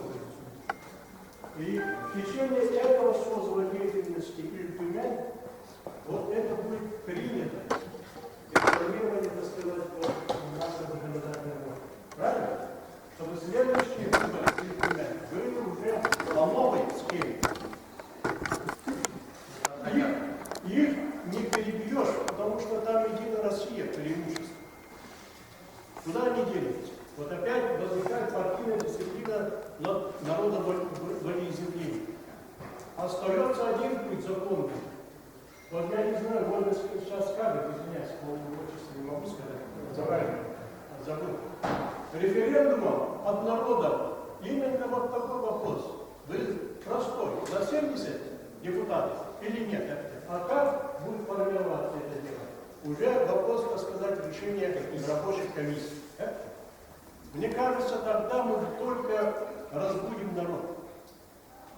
И вот я не знаю, когда государственные выборы будут, они позволяют федеральный закон именно прикрепить еще дополнительно к этому федеральному выбору вопросу местной референдума. Тогда надо найти какое-то время. Пока товарищи не приняли, они хорошие ребята. Вот парень мне очень нравится своей активностью. Но, к сожалению, он в меньшинстве. Разумно мыслящий единорос. Так, спасибо. Я еще хочу напомнить, да, сегодня говорили не о качестве работы текущего состава и предыдущих, а именно сохранить 70 представителей нашего народа, республики в парламенте. Вот. Значит, поступили предложения по территориально-административному принципу, и это 35 улусов, город Якутск. Но по ходу обсуждения этот вариант как бы не то, что по закону, не проходит. Да, существующая схема округов, это то, что 35 депутатов по одномандатным округам, и 35 это по так называемым избирательным объединениям, это, в данном случае это партии. Значит, и третье предложение было по партийной системе на профессиональной основе, то есть все депутаты. Потом было предложение двухпалатный парламент, как был верхняя палата, нижняя палата, можно хоть как назвать. Нижняя палата имеется в виду это на профессиональной основе 35 человек, верхняя палата это на общественных началах. Вот. И интересное предложение поступило и подхватил Павел Валерьевич, это я имею в виду о недоминирующей роли партии «Единая Россия». Он даже тут сказал, что может разработать регламент. Внести изменения в регламент. Да, внести изменения. Это очень похвальное дело. Это, наверное, скорее всего, будет, это будет бомба политической жизни России. Да. А как ограничить? Так, дальше идем. Значит, Екатерина Григорьевна, то есть Североколымского вуза, она предложила не забывать про транспортную доступность, защищая схему документ 70. Было сказано про многомандатные округа, имеется в виду там Арктика, но Ольга Николаевна говорит, что это не совсем в русле закона, это надо будет посмотреть. Отзыв народного депутата, это понятно, его надо, такой, по-моему, есть, но его надо нарастить мясом и конкретикой. Ну и референдум. Если, допустим, Гаврил Гаврилович предлагает референдум, если, допустим, сбор подписей у нас мы не достигнем такого эффекта, чтобы закон этот отозвать или его видоизменить, то значит, следующий шаг, я так понимаю, предлагает референдум. Да, Гаврил Гаврилович? Еще одно предложение задам. Сергей Гаврилович, не делать прецедента по перепуску. Имеется в виду Ну вот это вот как раз касается многомандатных округов, я не согласен с Аргадаевым, потому что до 40% можно сократить численность. Таким образом мы можем действительно обеспечить представительство Северных Лугов. Я не согласен с этим. Это понятно, да. Потому что, смотрите, еще раз говорю, мы через избирательные округа создаются сроком на 10 лет. На 10 лет. Да. Через 10 лет в городе Якутске будет проживать 500 тысяч населения. Значит, Интумен будет полностью избираться в городе Якутска. Ну вы этого хотите, что ли? Вы поймите это, в конце концов. А то вы говорите, что равное.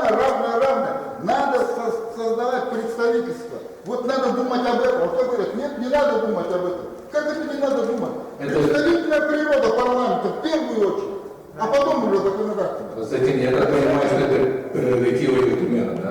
Нет, почему? Вот как раз мы можем предложить вот это, потому что мы... Нет, я имею в виду принятие закона об многомандатных. Это закон позволяет создавать многомандатные округа. Нет никаких проблем. Ясно. До 40% сокращать и делать. Хорошо, это очень интересно. Так, ясно.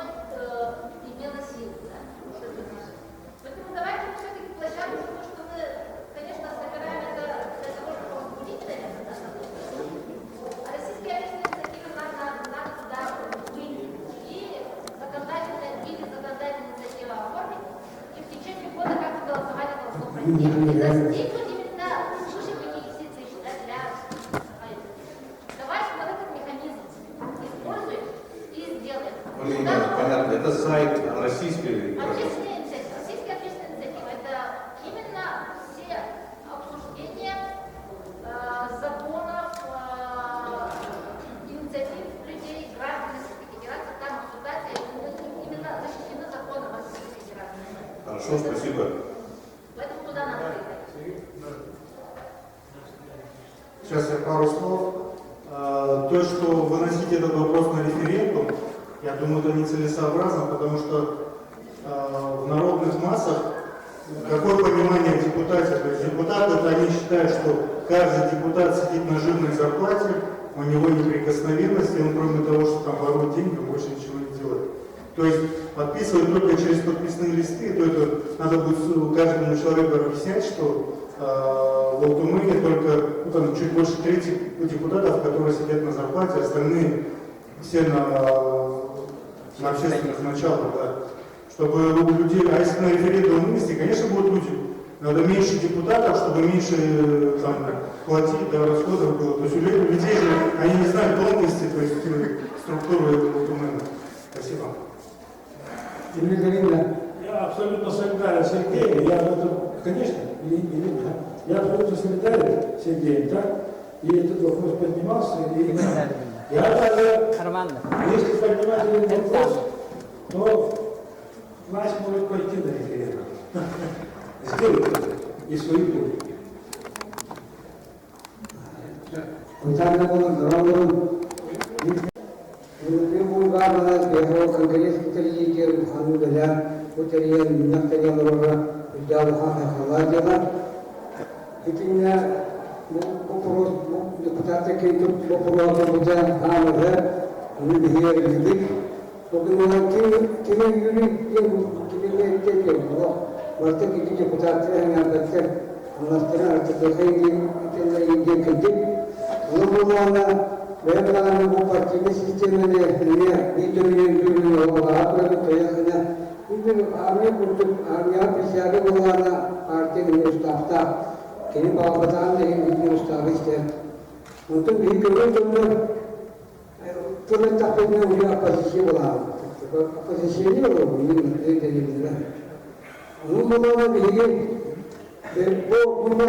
Но мүмкін людей не депутаты, будет түменімді не.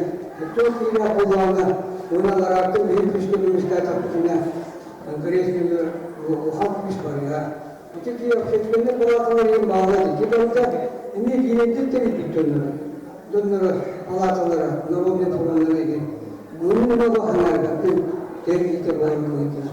Onun bu bizi böyle temizlik forma, öte bağım, üstte, oku kullanır, tuğla kullanır, dönüm kıtta, nohutu kötüler restana. Temizlik başka. Mahtar.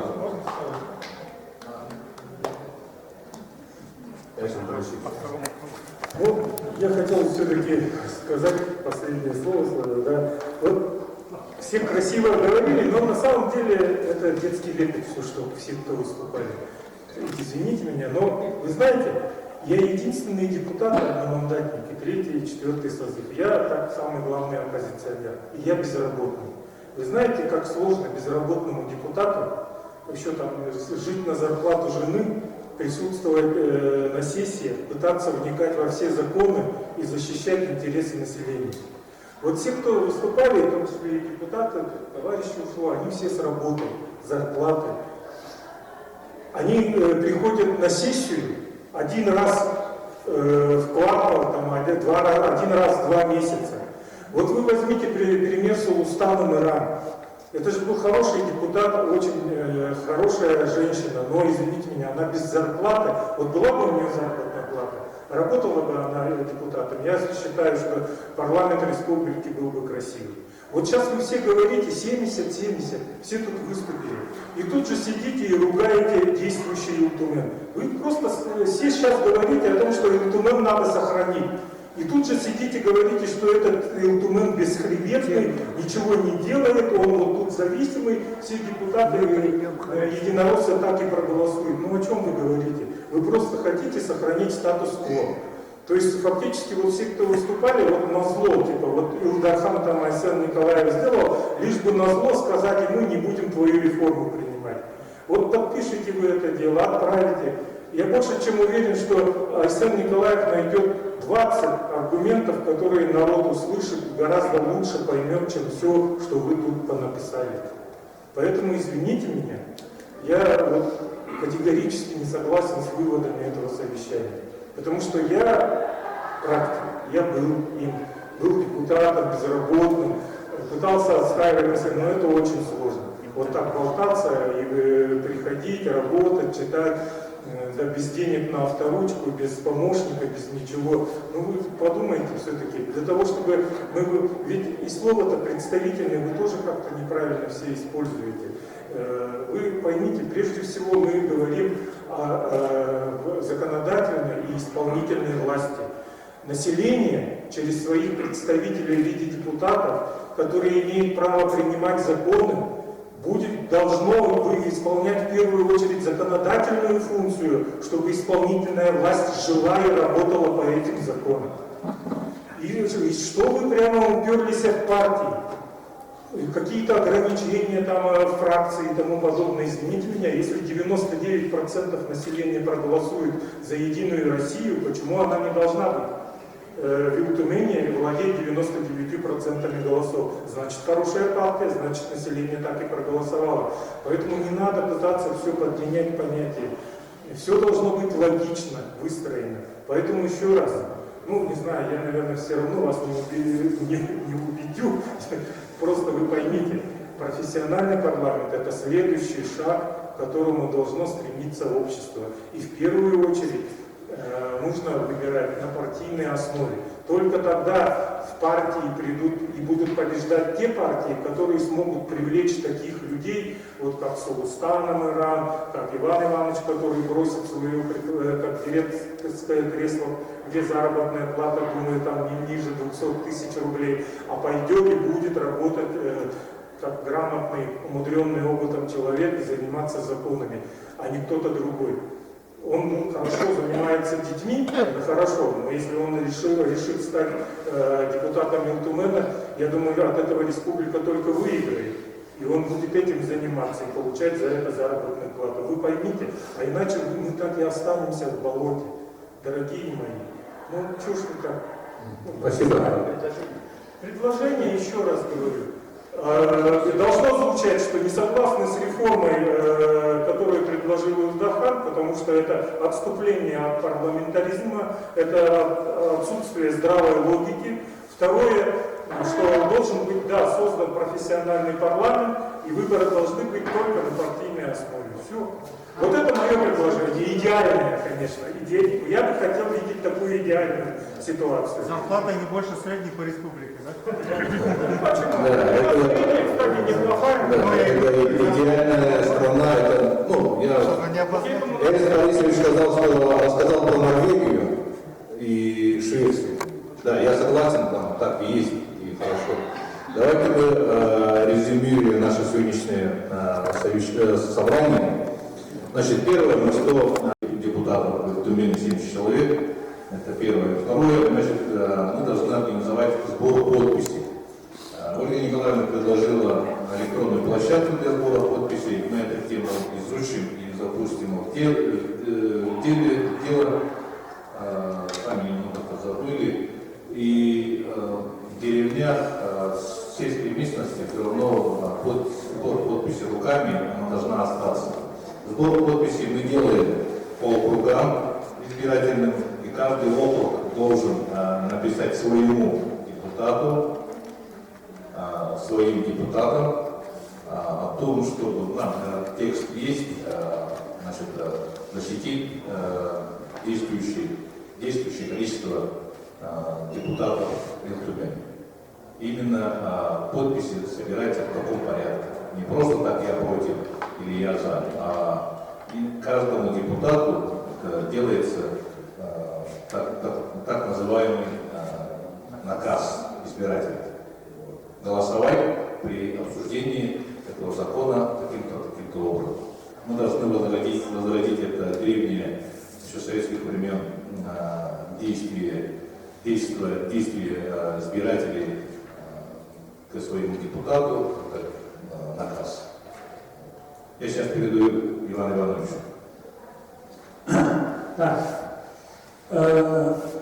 Начну с того, что отвечу Эмилю Борисовичу по моей зарплате. Так, это такой интересный вопрос. Нет, но раз это было сказано, я должен дать справку. Я, в общем, недавно поинтересовался по моей зарплате, так? Вот, она не маленькая. Я, как директор, получаю на руки 82 тысячи. Ну, не 200 тысяч, так? Ну, плюс там часы, это ограничение часов 9 часов. Ну, это справка по зарплате. Так? Ну, может, вы скажете, что вот у городских много, действительно 200 тысяч, наверное. Но это городские, у них совсем другие мерки. Это, значит, республиканская школа, и у нас всего 24 школы, это ученика сидит в классе. То есть по системе, как вы знаете, по душевой, это берет, потому что там по 40. А если вот сколько получают учителя, получает и директор вот, пропорционально. Ну, вот такое объяснение. Так? Так, и есть ли еще кто хочет сказать? Достаточно, да? Ну, тогда подождите, я все-таки скажу. Так, пользуясь, так сказать, своей возможностью, значит, держать в руках микрофон. Значит, я благодарю, организатора, благодарю всех за участие. Так? Ну, такие, значит, круглые столы проводим где-то всего 3-4 раз, но вот такой представительный, большой, это впервые, да? И, значит, что хочу сказать. Мы сейчас, значит, не принимаем какие-то вот такие окончательные решения, да? А вот то, что, значит, сейчас резюмировал Седенморович, это означает, что мы вот принимаем во внимание, да, сведения это не то, да, вот, и вот, значит, мы не партия, мы разве общественная организация, мы площадка, да, вот сейчас. на данный момент. Так? И, но, значит, здесь могут организовываться какие-то вот, значит, группы, может быть, группа вообще, вот, которую организует Леонид Борисович, который будет против 70. Ради Бога, я против. Да, я шучу. Да, вот. И, значит, вот и то, что говорит Константин, надо, конечно, думать, что он говорит про многомандатную, где это в законе и все такое. Это очень важно, так? Есть еще идея такая, при 70, вот как я раньше говорил, 25% по партийной, это 18 будет, значит, партийцев и 52 этих, значит, одномандатников. Это тоже позволяет увеличить количество депутатов, избираемых от территории, вот, ну и так далее, так? Ну, насчет референдума мы уже поняли, я думаю, Сергей хорошо объяснил, этот такой вопрос не стоит поднимать. Вот. То, что мы сейчас будем проводить эту работу, она включает первым пунктом то, что на самом-то деле, что Тюмень, государственное собрание, как парламент региона, он нужен. И он нужен всем регионам, и не только у нас, потому что так устроено сейчас само государство. Как вот одна из 3 ветвей, и мы его, если мы его, значит, скукожим там, сведем к нулю, там, увеличение количества, или еще какими-то, или вообще, так сказать, законом, да, как кто-то там думает, да, то мы уже перестанем быть, значит, частью государства фактически. Вот. А это объяснить очень трудно. После этого уже надо переходить к тому, что, значит, представительность должна быть, значит, как по возможности больше, а тут уже возникает вопрос, какая она лучше, партийное представительство, это лучше, вот как Леонид Борисович, или, скажем, от территории, многие тоже считают, что все-таки надо от территории, надо избирать, это все, значит, вопросы дискуссионные, но тут надо, значит, отметить, что мы сейчас действуем в конкретной ситуации.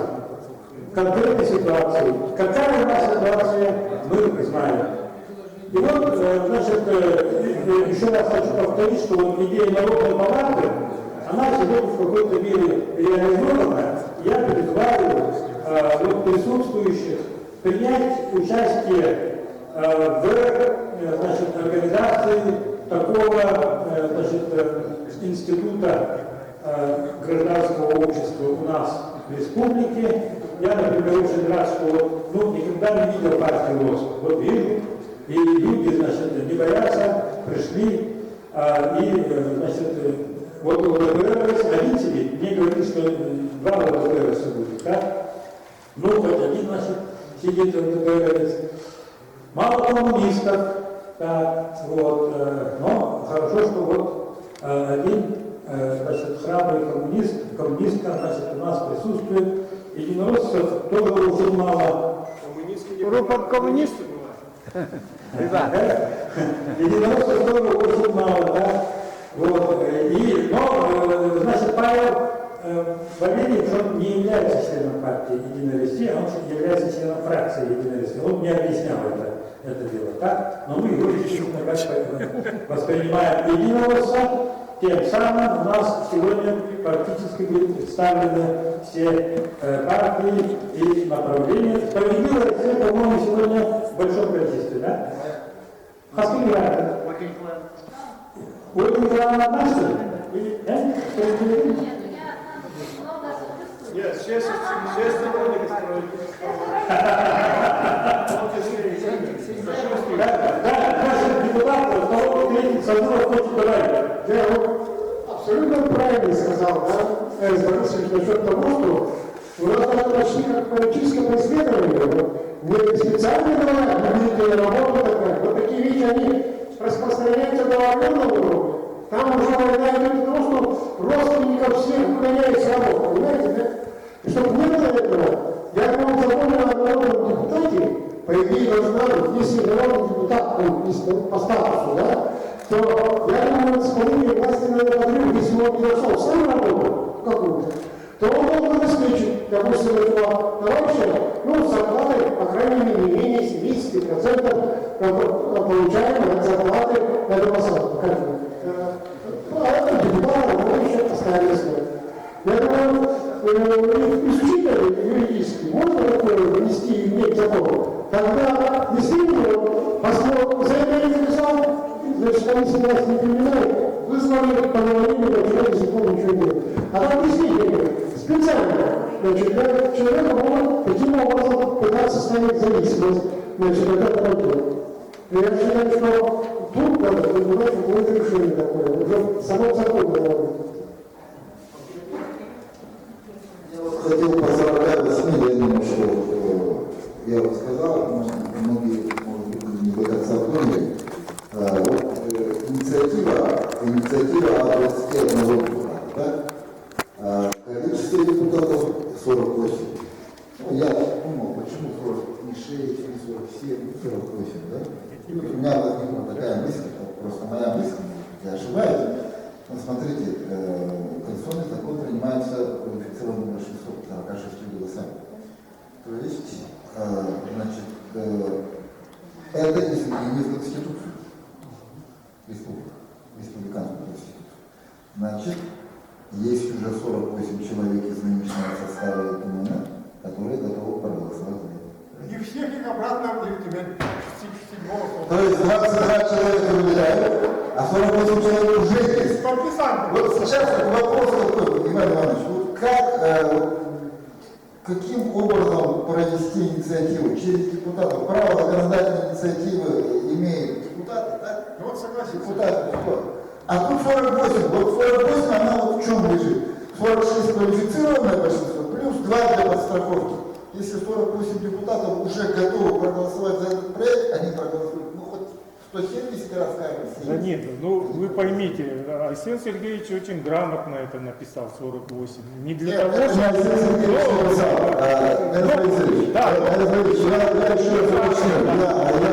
Послушайте, во-первых, он уже где-то в интервью сказал, а кто вам сказал, что я хочу сократить количество депутатов Илтумена с 70?